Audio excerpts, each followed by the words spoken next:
Good morning students. Class 11th Hindi medium chapter first का lecture 5 है ये हमारा। इसमें हम रासायनिक संयोजन के नियमों के बारे में पढ़ेंगे। ठीक है कि जो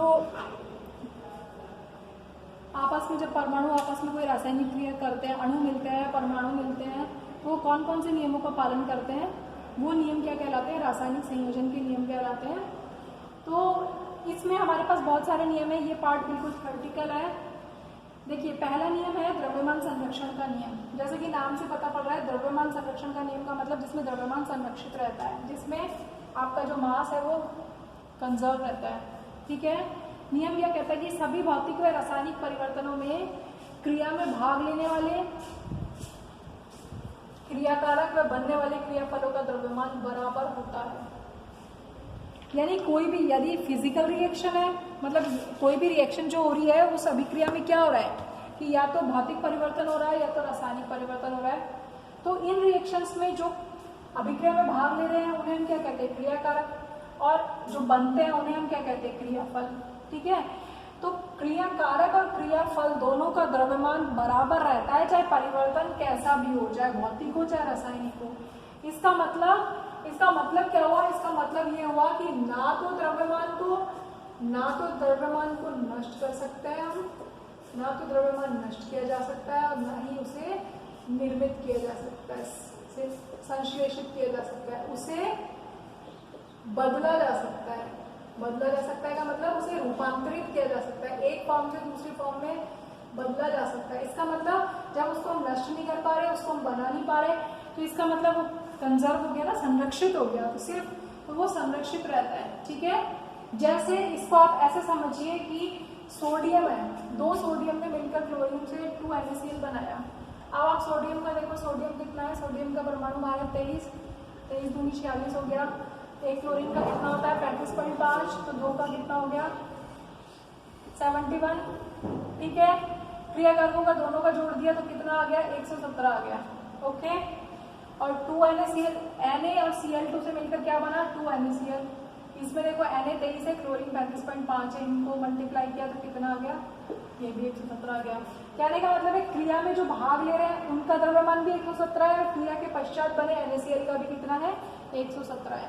तो क्या हुआ? क्रियाकारक और क्रियाफल दोनों का द्रव्यमान क्या? संरक्षित रहा। अभिक्रिया चाहे कुछ भी हो, चाहे रासायनिक परिवर्तन हो, पानी को आपने गर्म किया, ठीक है, इसका ये जैसे बर्फ है, बर्फ को यदि आप बर्फ ले लीजिए, ठोस, ठीक है, बर्फ तो ठोस ही होती है, उसको गर्म करेंगे तो किसमें बदलेगी? द्रव में, मतलब जल, जो कि क्या है? द्रव। दोनों का द्रव्यमान आप नोट कर लीजिए, बराबर आएगा। ठीक है।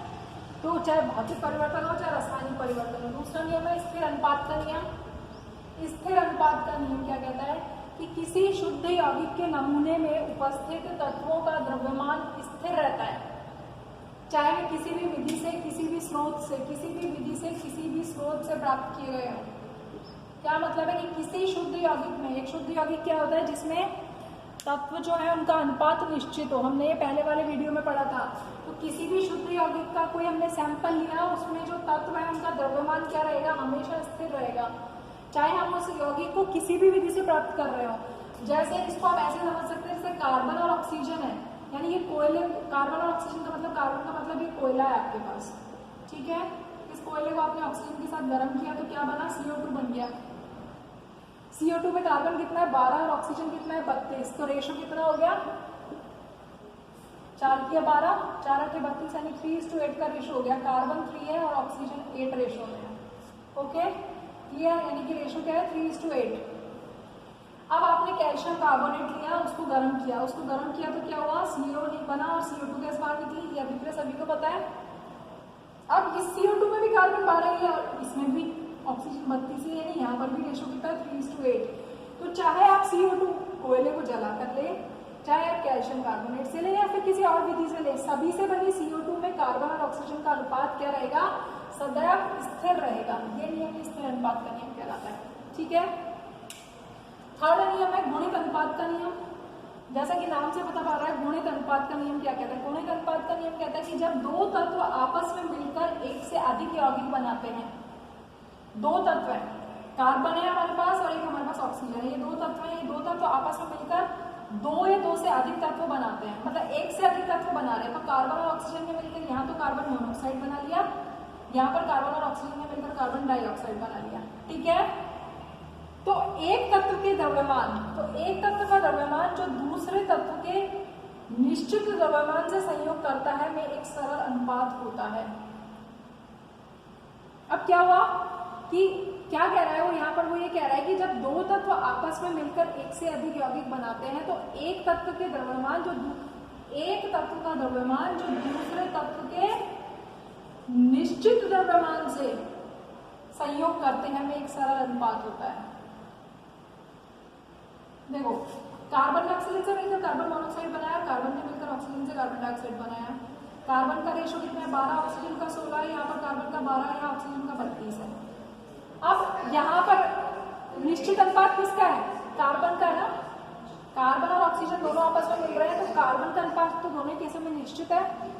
तो जो तत्व, तो एक तत्व के द्रव्यमान जो दूसरे तत्व के निश्चित द्रव्यमान से संयोग करता है, यानी ये जो ऑक्सीजन है जो कि कार्बन के निश्चित द्रव्यमान से संयोग कर रहा है, ये जो ऑक्सीजन है इनमें एक सरल अनुपात होगा, इनमें एक सरल अनुपात होगा। देखो क्या अनुपात है?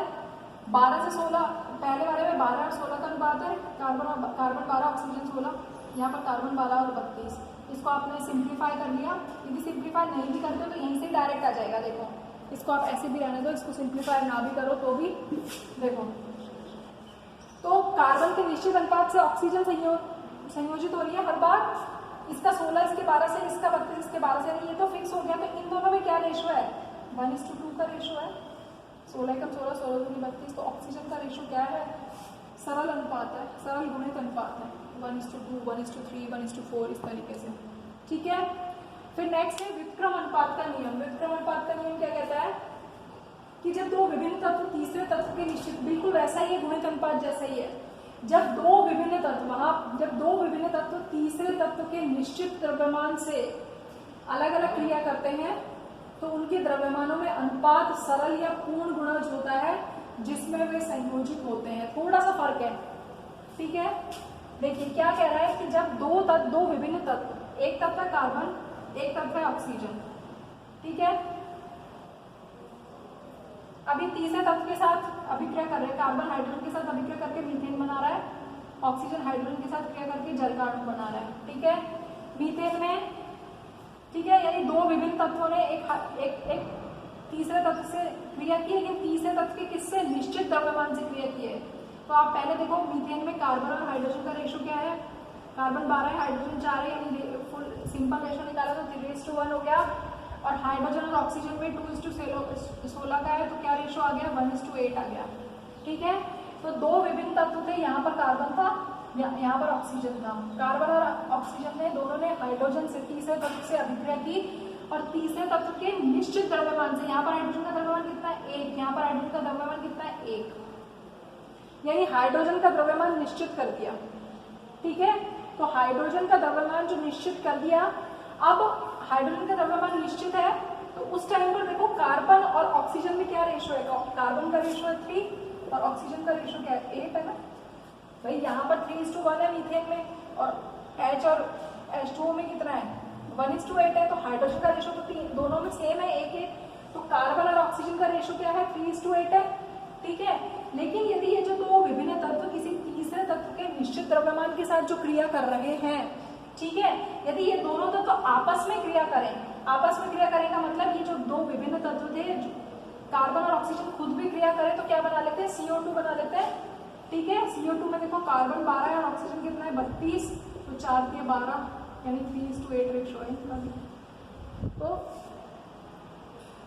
तो उनके द्रव्यमान में जो वो दोनों तत्व थे, यदि वो आपस में संयोजित होते हैं तो उनका द्रव्यमान क्या होता है? या तो सरल होता है या तो फिर पूर्ण गुणज होता है जिसमें वे संयोजित होते हैं, ठीक है। ये व्युत्क्रम अनुपात का नियम है, ओके।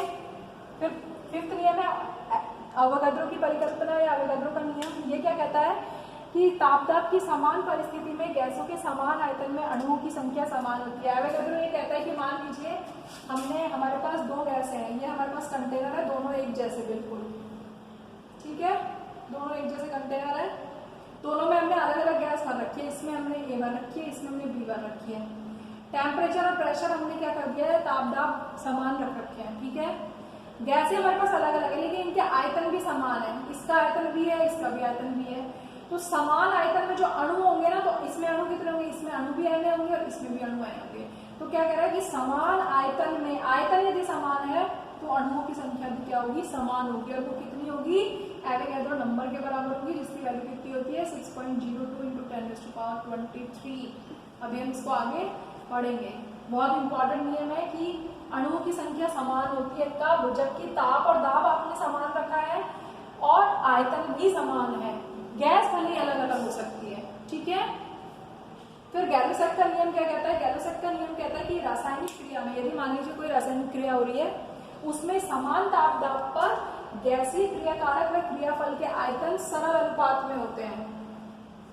गैसीय क्रियाकारक व क्रियाफल के आयतन सरल अनुपात में होते हैं, यानी कि यहाँ पर ये जो गैलोसैक का नियम है, सबसे पहली बात है ये गैसों के लिए लगता है सिर्फ, ठीक है। और गैसों में भी क्या होना चाहिए, यदि आपने ताप और दाब फिक्स कर दिया है, निश्चित कर दिया है, तो उस टाइम पर जो क्रियाकारक है और जो क्रियाफल है उनके आयतन जो होंगे उनमें एक निश्चित अनुपात होगा। जैसे एक H2 का मोल एक Cl2 से मिलकर 2HCl बना रहा है। अब तीनों ही क्या है, ये भी गैस है, ये भी गैस है, ये भी गैस है, तीनों गैसेस है, तो यहाँ पर इसका एक आयतन है, इसका भी एक आयतन है, इसका दो आयतन है, तो ये अनुपात क्या है 1:1:2, ये एक सरल अनुपात है, ठीक है। तो ये रासायनिक संयोजन के नियम है, इनको आप पढ़ेंगे, कुछ नहीं आता है तो पूछेंगे।